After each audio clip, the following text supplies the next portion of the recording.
So Robert F. Kennedy Jr. is running for president as a Democrat. Should President Biden be worried? Let's talk about it in today's video.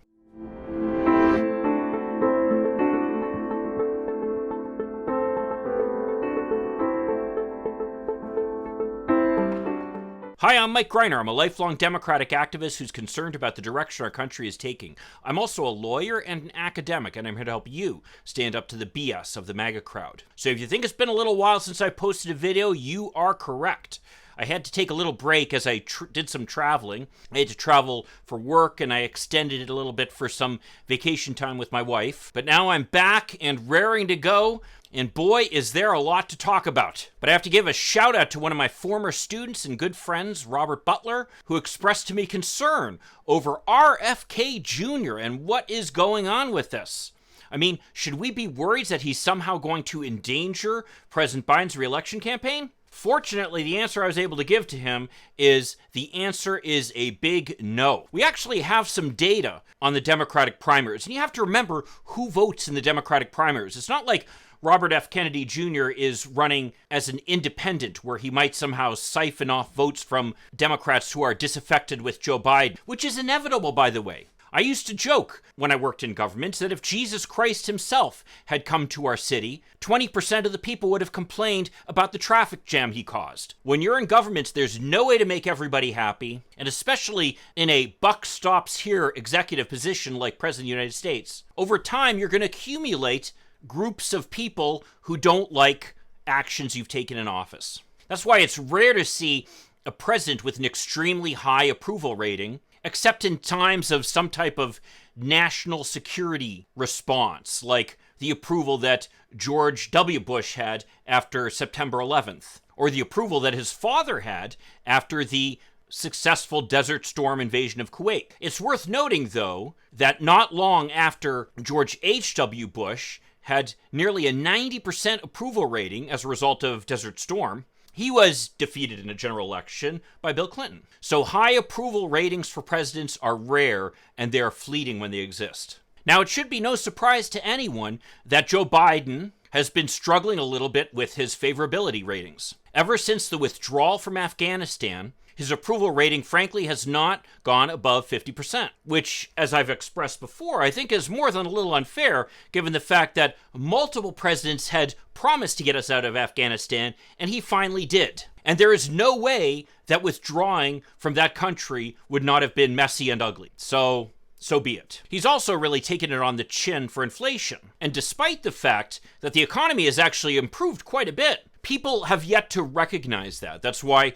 for example, he's made central to his campaign at this point, going around talking about Bidenomics and the real results that he has been able to deliver on. Nevertheless, the point of all this discussion is that there will always be people who are unhappy with the president, even in his own party. And that's obviously the case with Joe Biden right now. Despite that, what's actually shocking, according to the polling data, is how popular Joe Biden is among Democrats for the most part. There has been some polling done among Democratic primary voters, in particular by YouGov. And what they've found is that President Biden is getting anywhere from 60 to 70% of the Democratic vote, with challengers Robert F. Kennedy Jr. and Marianne Williamson garnering combined less than 20%. By any calculation, that would be an extremely strong showing.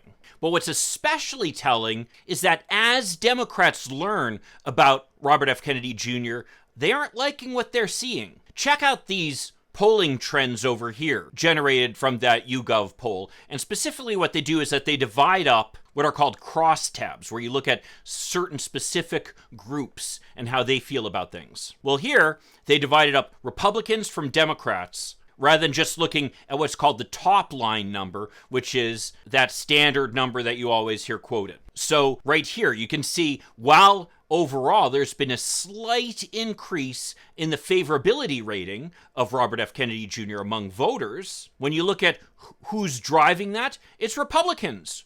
Republicans are increasing in their favorability of him as they're realizing that he's not a Democrat. And among Democrats, he's fallen dramatically. It's just this dramatic increase among Republicans that has resulted in him overall, on average, having a slight increase in his favorability rating. And when you look at net favorability, which is his positive rating minus his negative rating, he's doing even worse.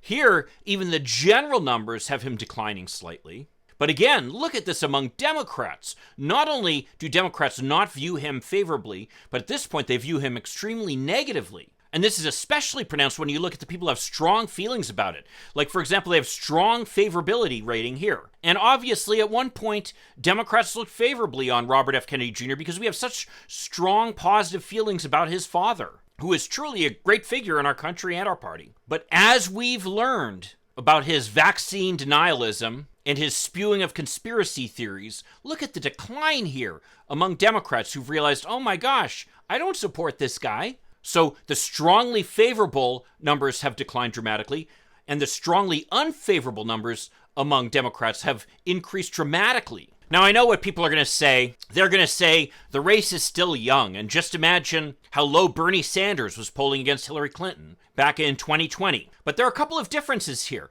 One is that Hillary Clinton was not the incumbent president. Democrats realize we have something to lose here. And one of the cognitive biases that drive us is that we view the potential of losing something as a much greater loss than the potential gain we get by gaining something. So Democrats do not want to lose the White House. What's more is they're going to be driven by the fact that the likely opponent in the general election is going to be Donald Trump, perhaps the most hated person among Democrats. People are not going to want to undermine Joe Biden, even people who are only marginally enthusiastic about him when they look at his potential opponent being Donald Trump. And finally, Bernie Sanders actually had a message that resonated with Democrats. A lot of people liked the fact that Bernie Sanders was trying to push the Democratic Party to the left. And in fact, polling has made it clear that much as the Republican Party has become much more monolithically conservative, the Democratic Party has become much more monolithically liberal. No longer do you see these parties representing wide ranges on the ideological spectrum. They both tend to be fairly tightly packed in terms of the views that their members hold. So Bernie Sanders had something that Democrats wanted to buy. Not so with Robert F. Kennedy Jr. The more Democrats hear about Robert F. Kennedy Jr., the less they're going to like him. And that's borne out by the polling data here. Even if you're someone who thinks that we might have gone a little too overboard with some of the vaccine requirements and COVID restrictions, you certainly do not support the kind of vaccine denialism that Robert F. Kennedy Jr. supports. In other words, he is not starting from a low point and increasing his position. He is starting from his high point, and the more Democrats learn about him, the more he's going to drop. So should Democrats be concerned about Robert F. Kennedy Jr.? I would certainly urge people to let everyone know what he really represents, that he is not a Kennedy in the vein of his father and famous uncles. At the same time, a much more significant threat that I'm concerned about is this idea of no labels, which is essentially a Republican scam, getting some moderate Democrat to run as an independent. That could potentially be much more damaging in a matchup against Donald Trump. Well, if you want to see another video where I discuss how we need to hold some of these COVID vaccine truthers accountable, check out this video over here. I'll see you then. In the meantime, let's hope for continued progress. Thank you.